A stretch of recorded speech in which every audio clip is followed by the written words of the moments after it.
সরকারের পক্ষ থেকে আপনি এই দেশের দলকে নির্বাচন করে আগামী দিনে জামাত ইসলামের হাতকে শক্তিশালী করা।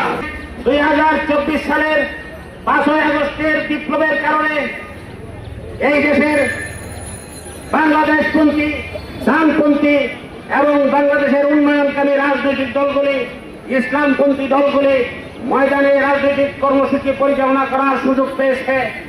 এই কারণে জুলাই জাতীয় সনদকে আইনি ভিত্তি দিয়ে প্রধান উপদেষ্টা কর্তৃক ঘোষিত আগামী নির্বাচন অনুষ্ঠান করতে হবে। এটাই বাংলাদেশ জামাত ইসলামীর প্রথম দাবি। লেভেল প্লেইং ফিল্ডের মাধ্যমে অনুষ্ঠিত হয় এবং পিআর পদ্ধতির মাধ্যমে অনুষ্ঠিত হয়। এই দাবি সারা বাংলাদেশের সকল মানুষের কাছে পৌঁছে দেওয়ার লক্ষ্যে সাহসী ইসলাম প্রিয় তাওহীদি জনতা, আগামীর বাংলার মাটিতে যদি কোন নির্বাচন হয়ে থাকে তা পিআরের মাধ্যমে হতে হবে।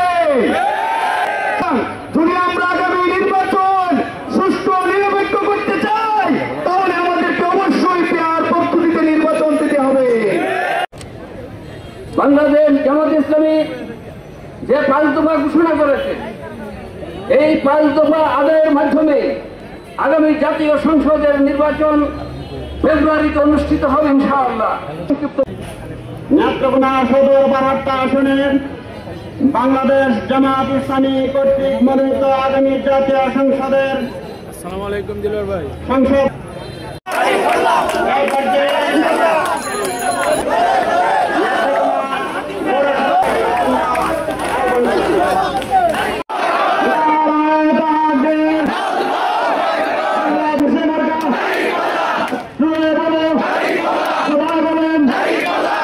সামনে অনুষ্ঠিত হবে।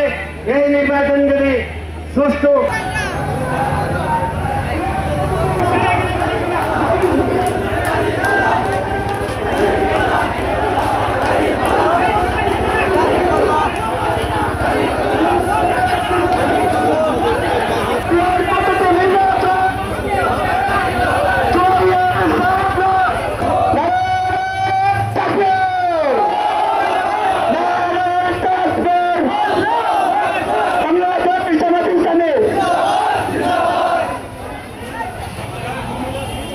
No!